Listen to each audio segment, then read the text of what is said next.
Your take on an extraordinary week. We know the cross-asset implications have been phenomenal, but really the bond market is one to keep an eye on.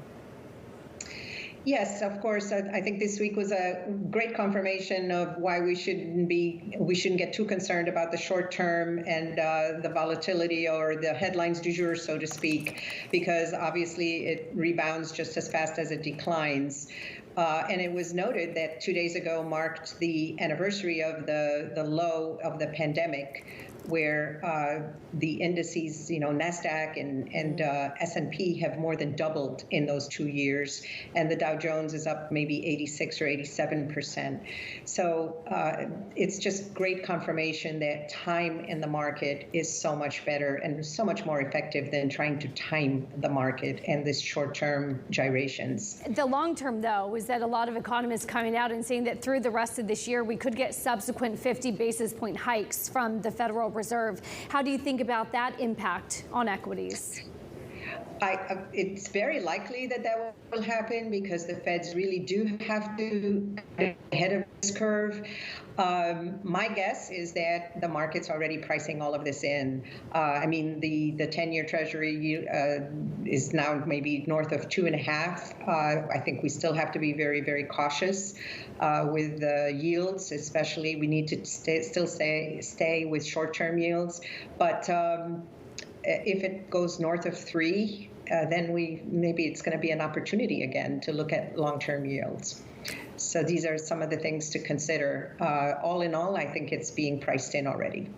And Nancy, what would you want to see on some of those longer dated yields before you would consider stepping in and maybe taking on some duration risk?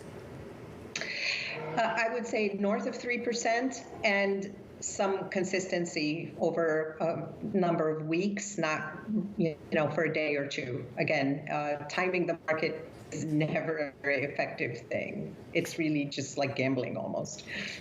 And so, in a way, many have felt that the 60-40, even though, today they move in opposite directions, there is some sort of balance there. But really, the bond part of that portfolio has been, dire, to say the least, for this particular year. Where have you been finding diversification, if not in equities at the moment, Nancy? Well, the bond market has always been a good diversifier, and if nothing else, just at least less of a roller coaster ride for investors, so that you're not going up and down with the markets. So it does mitigate risk and volatility and keeps people's stomach linings a little more secure. But ultimately, with interest rates rising, there will be new opportunities in that arena as well. Right now, it's pretty flat or negative at best. How do you think about the cues that you're getting from the credit markets when spreads had started to widen? Some people were worried maybe about the underlying fundamentals, and then some of that, of course, reversing.